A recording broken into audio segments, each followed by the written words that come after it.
Imagine finding an ancient book passed down from generation to generation and reading through its time-faded pages. An incredible story, a story that tells of the origins of man and our civilization, a story of divine beings, conflicts, and devastating catastrophes. This is the mysterious and fascinating story of the Book of Enoch, an ancient text, and for some it is even considered the oldest book ever discovered.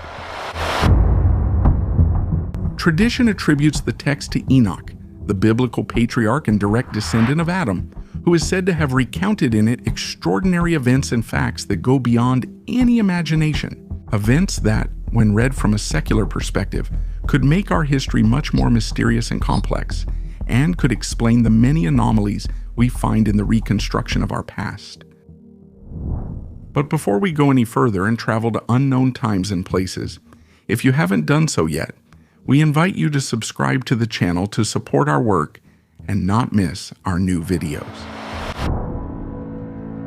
To fully understand the importance of the Book of Enoch, we need to go back in time to 1773, when the Scottish explorer James Bruce made an extraordinary discovery. While exploring the regions of Abyssinia, present-day Ethiopia, James Bruce came across an ancient manuscript. Brought to Europe, the text became known as the Book of Enoch. This text is written in Ge'ez, an ancient Ethiopian language, and is part of the collection of sacred books of the Ethiopian Orthodox Christian Church.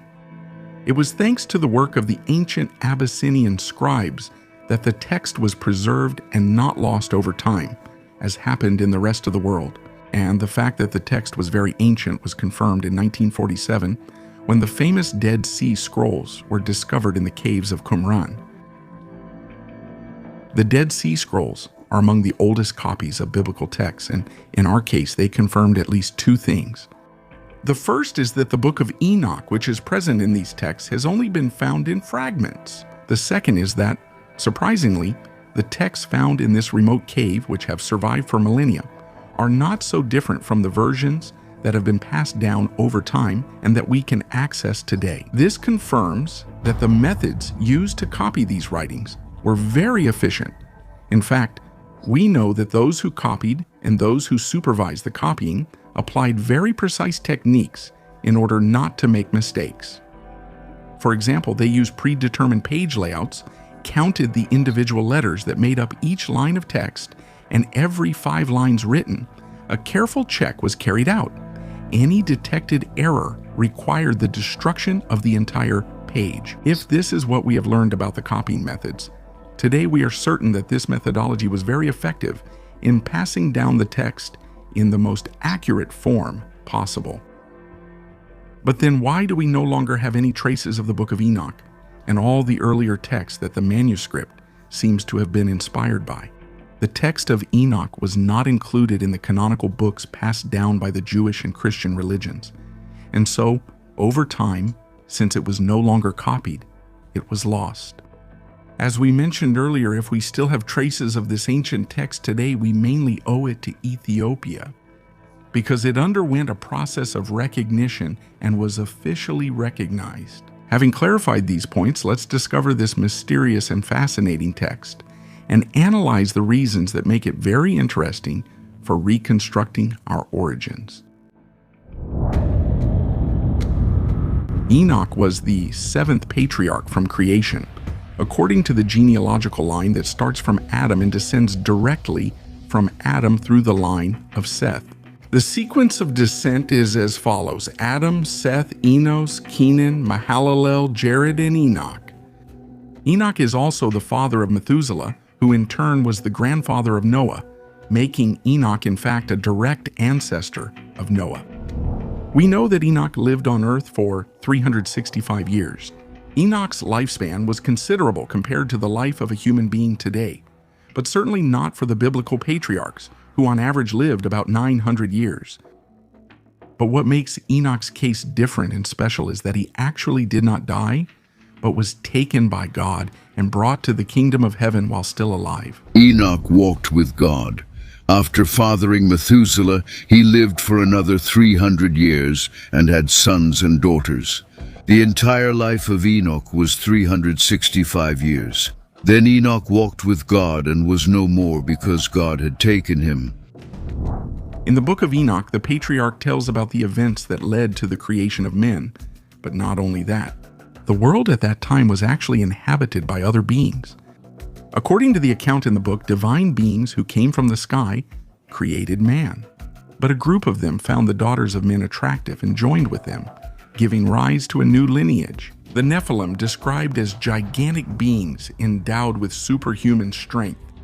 And it came to pass that when the sons of men had multiplied, in those days beautiful and attractive daughters were born to them. And the angels, the sons of heaven, observing them, said to one another, "Come, let us choose wives from among the daughters of men, and let us have children."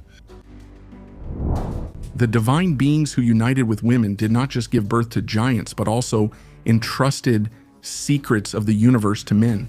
And they spread knowledge throughout the world, a bit like Prometheus did in Greek mythology when he gave knowledge to all men. And Azazel taught men how to make swords and knives and shields and armor.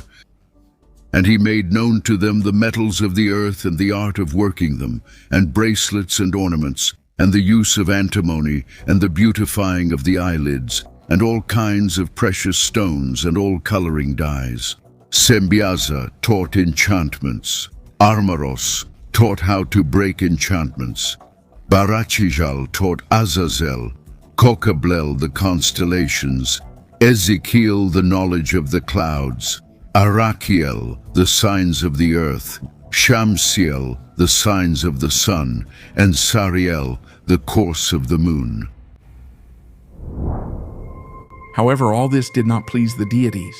Furthermore, the offspring born from the union between divine beings and humans turned out to be evil, and for this reason the deities decided to eliminate them through a catastrophic event, a great flood that would forever erase their existence. Well, for those who follow our videos, all these topics are not new. We have talked about this in previous videos, analyzing stories and accounts that come from all over the world. The Book of Enoch therefore appears as another piece of a larger story. What we have learned from the Book of Enoch can be found, for example, in different forms and ways in Sumerian and Babylonian culture, where we find the Anunnaki, deities who interact with humans and bring knowledge. If in the Book of Enoch the deities unite with humans and give birth to the Nephilim, in Sumerian mythology, the Anunnaki create humans to serve the gods. Both in Mesopotamian cultures and in the Book of Enoch, this interaction between humans and deities leads to a destructive catastrophe, a great flood that wipes out everything on earth. But the description of a world in which divine beings interact with humanity is also found in Hindu culture, where deities like Brahma, Vishnu, and Shiva play specific roles in maintaining cosmic order, and they frequently interact with humans through avatars or incarnations. For example, Vishnu reincarnates several times, including as Krishna in the Mahabharata, to restore balance and justice in the world. At this point, we can't help but wonder if this common narrative also has common origins, if all of this is just the result of events that happened in the distant past and were then developed and passed down in cultures all over the world. Let's return to the Book of Enoch, which tells of divine beings, including fallen angels, who fall for women and create a race of giants leading to the world's destruction. But the Book of Enoch doesn't talk only about this. Enoch is portrayed as a mediator between heaven and earth. He receives revelations about how the universe works, about future events, and about the end times. However, we shouldn't imagine the Book of Enoch as a single book, but more as a collection of texts, some of which are older than others. The book has 5 main sections. The first part is known as the Watchers. It tells of creator deities and fallen angels, of the angels' unions with women, of the giants, and of the flood that brought about the death of all the Nephilim. The second section, called the Book of Parables, contains 3 parables that deal with themes such as divine judgment, the kingdom of the Messiah, and the figure of the Son of Man, a celestial being who will judge the wicked. Some researchers see in the Son of Man a foreshadowing of Jesus, and interpret this figure as a prophecy of his coming and his messianic role. This interpretation is also supported by the way the New Testament takes up and develops the concept of the Son of Man in relation to Jesus. The third section focuses on cosmology, describing the movement of all celestial bodies, the sun, the moon, and the stars, and provides a detailed calendar based on solar and lunar cycles. The fourth section of the book is called the Dreams. Here, Enoch tells Methuselah that he saw in a dream the earth submerged by a great flood, and he allegorically retraces the history of humanity. The final section of the collection instead contains moral exhortations and prophecies about the fate of humanity, including warnings for the righteous and future generations. And it concludes with an appendix that tells of the punishment suffered by the angels who joined with the daughters of men. Enoch therefore serves as a mediator between the gods and humanity. He represents wisdom and the sharing of knowledge, but his significance extends beyond the Book of Enoch. For example, in Islamic culture, he appears as Idris. In Greek culture, he appears as Hermes. And if we go back in time, we find him in Egyptian culture, where he takes the form of Thoth, the god of writing, magic, wisdom, and the moon. Thoth is also considered the inventor of writing, and his wisdom and his power as a mediator among the gods make him one of the most important deities of ancient Egypt. Thoth is also credited with the creation of the Great Pyramid and the safeguarding of its true original function. But as we saw in the previous video, Thoth is closely connected to divine beings who, in a pre-Diluvian era, thrived on an island located beyond the Pillars of Hercules in the Atlantic Ocean. Beings with incredible abilities and wisdom who come from the stars, and who also, after thriving on Earth, found themselves caught up in a tremendous catastrophe caused by a devastating flood.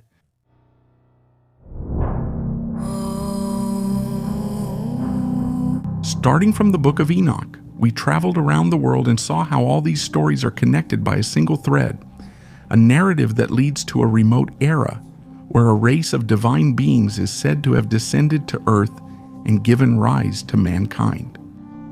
At this point, we can't help but wonder if all this is just a coincidence or if instead it is part of a shared body of knowledge. Of the events that took place in a distant and obscure past, today only written testimonies and mysterious architectural works remain, works that are difficult to explain and seem to celebrate the glory of a most ancient wisdom. We believe that behind these stories lies a very ancient and complex history, a story that could rewrite everything we think we know, but we are curious to know your opinion. Write in the comments what you think, and if you like the video, don't forget to subscribe to the channel to support our work.